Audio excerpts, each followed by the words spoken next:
Selamat malam, Bapak Ibu. Perkenalkan, saya Sulikandini Yuliadi dari Prodi Manajemen. Di video kali ini saya akan mempresentasikan manajemen keuangan internasional.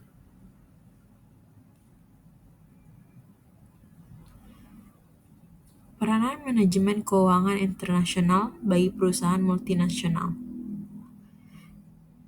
Pengelolaan risiko mata uang. Perusahaan multinasional MNC terlibat dalam transaksi lintas negara dengan berbagai mata uang. Nilai tukar dan fluktuatif dapat mempengaruhi. Yang pertama, pendapatan dan biaya. Misalnya jika menjual dalam USD dan membayar biaya dalam rupiah. Yang kedua, risiko translasi, yaitu perubahan nilai laporan keuangan saat dikonversi ke mata uang asal. Lalu solusi, menggunakan hedging tools seperti forward contract, opsi mata uang, dan swap. B. Investasi lintas negara. Manajemen keuangan internasional mengatur investasi jangka panjang ke berbagai negara, termasuk penilaian risiko politik dan ekonomi, pemilihan lokasi pabrik atau anak perusahaan, optimasi pajak melalui struktur perusahaan global. C. Pembiayaan global, global financing discussion. Manajer keuangan harus menentukan sumber pembiayaan lokal atau internasional, instrumen, obligasi, pinjaman sindikasi, lisensi internasional. Faktor pertimbangan, suku bunga, inflasi, dan kestabilan negara. D. Peran manajer keuangan dalam ekspansi global. Menentukan struktur modal yang optimal agar antar negara. Menilai kelayakan proyek internasional. Memastikan kepatuhan terhadap regulasi keuangan di setiap negara. Kontribusi perusahaan multinasional terhadap perekonomian Indonesia. Yang pertama, penyediaan lapangan kerja. MNC sering membuka cabang produksi di Indonesia yang menyerap ribuan tenaga kerja, baik langsung maupun tidak langsung, atau rantai pasok. Yang kedua, transfer teknologi dan manajerial. Meningkatkan kualitas SDM lokal melalui pelatih ahli teknologi produksi dan sistem informasi manajemen modern. Yang ketiga, meningkatkan ekspor dan neraca perdagangan. Produk yang dihasilkan MNC di Indonesia sering diekspor ke pasar global, mendukung neraca perdagangan. Yang keempat, penerimaan pajak dan PNBP, penerimaan negara bukan pajak. MNC membayar pajak penghasilan, biaya ekspor, royalti, dan lain sebagai berikut, yang menambah pendapatan negara. Yang kelima, peningkatan daya saing industri lokal. Dengan adanya MNC, standar industri meningkat dan mendorong perusahaan lokal untuk bersaing secara efisien. Analisis kemungkinan penyatuan mata uang ASEAN. A. Peluang mengurangi biaya transaksi dan risiko mata uang antar negara ASEAN, meningkatkan integrasi ekonomi dan perdagangan, meningkatkan stabilitas moneter kawasan jika diterapkan dengan baik. B. Tantangan perbedaan tingkat inflasi, utang, dan sistem fiskal antar negara, stabilitas politik, dan hukum belum merata. Ketergantungan terhadap negara besar seperti Tiongkok dan AS. Yang C. Perbandingan dengan Eurozone.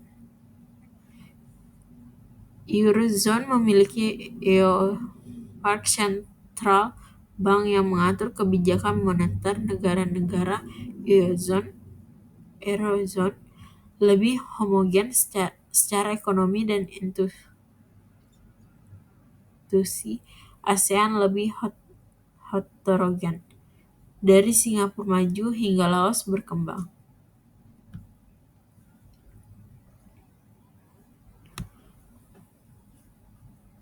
Konsekuensi sistem kurs mengembang bebas untuk perusahaan Indonesia.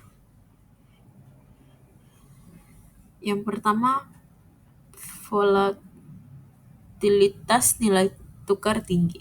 Kurs rupiah dapat naik turun drastis karena pengaruh pasar global, menyebabkan ketidakpastian biaya impor dan pendapatan ekspor.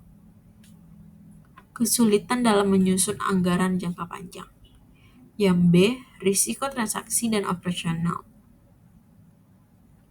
Perusahaan menghadapi risiko nilai tukar saat membayar utang dalam mata uang asing, menjual produk ke luar negeri dengan harga tetap. Yang C. Strategi hedging, melindungi nilai. Menggunakan kontrak forward untuk mengunci kurs. Memanfaatkan opsi mata uang dan swap.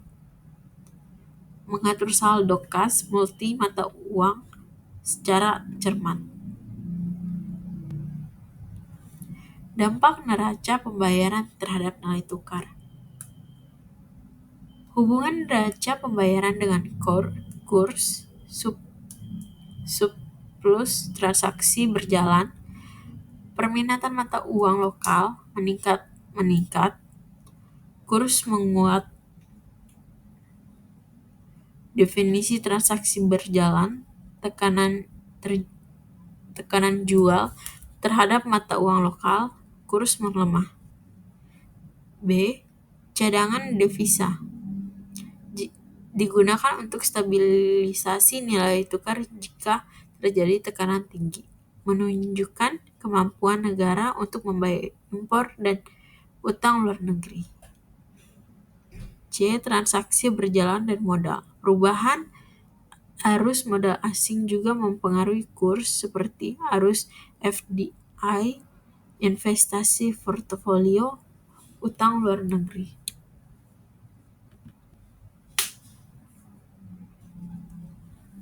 Selanjutnya, penerapan metode translasi dalam penyusunan laporan keuangan MNC. Metode translasi course rate metode. Semua akun ditranslasi dengan kurs saat ini, penutupan kecuali modal. Temporal metode. Aset dan kewajiban moneter ditranslasi dengan kurs saat ini, non-moneter dengan kurs historis. B. Dampak pada laporan keuangan konsolidasi. Correct rate. Perbedaan nilai tukar muncul di transaksi adjustment pada ekuitas. Temporal. Perbedaan muncul dalam laba rugi mempengaruhi profitabilitas. Yang C. Tujuan translasi. Menyusun laporan keuangan gabungan antara negara secara wajar dan mencerminkan pengaruh perubahan nilai tukar terhadap kinerja perusahaan. Manfaat dari pembahasan. Saya memperoleh pemahaman lebih tentang bagaimana perusahaan multinasional mengelola risiko global, termasuk kurs, valuta asing, peraturan lintas negara, dan penyusunan laporan keuangan global. Selain itu, saya dapat melihat peran penting MNC dalam perekonomian nasional dan dinamika kurs yang dipengaruhi oleh faktor eksternal seperti neraca pembayaran. Munculnya MNC mendobrak teori keunggulan komparatif. Teori keunggulan komparatif menyatakan bahwa setiap negara sebaiknya fokus memproduksi barang yang paling efisien dibuatnya dan mengimpor sistemnya. Namun, MNC telah mendobrak teori ini karena yang pertama mereka tidak lagi beroperasi hanya di negara asalnya atau yang memiliki keunggulan komparatif. Yang kedua, MNC mendirikan anak perusahaan di negara yang memiliki tenaga kerja murah, akses pasar, atau insentif pajak. Meskipun negara tersebut tidak memiliki keunggulan produksi dari sisi teori klasik. Contohnya, Apple merancang produknya di Amerika Serikat, memproduksi di Cina, dan menjual ke seluruh dunia tanpa mengandalkan satu keunggulan negara saja.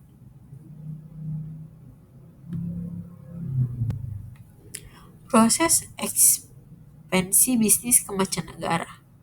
Urutan ekspansi yang umum dilakukan oleh perusahaan global.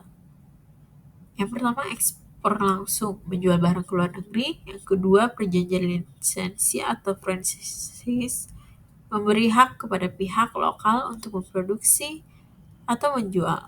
Yang ketiga, joint venture, kerjasama dengan perusahaan lokal. Yang keempat, akuisisi, perusahaan patungan, membeli perusahaan asing. Yang kelima, pendiri anak perusahaan luar negeri, memiliki pabrik atau kantor cabang sendiri. Kurs tinggi dalam sistem pengembangan terkendali. Kurs tetap bisa berfluktuasi tinggi dalam sistem pengembangan terkendali, managed float, karena nilai tukar tetap ditentukan oleh pasar supply demand. Pemerintah hanya terintervensi bila dianggap perlu seperti saat volatilitas ekstrem. Faktor seperti suku bunga, inflasi, dan ekspektasi pasar tetap mempengaruhi kurs harian. Alasan manajer keuangan dan investor memperhatikan neraca pembayaran. Neraca pembayaran mencerminkan arus masuk dan keluar devisa. Bagi manajer keuangan, membantu mengukur stabilitas nilai tukar dan risiko politik atau ekonomi. Bagi investor, menilai daya tarik investasi asing dan kemungkinan profit. Selanjutnya, neraca yang sehat mengandalkan fundamental ekonomi yang kuat atau menarik bagi investor.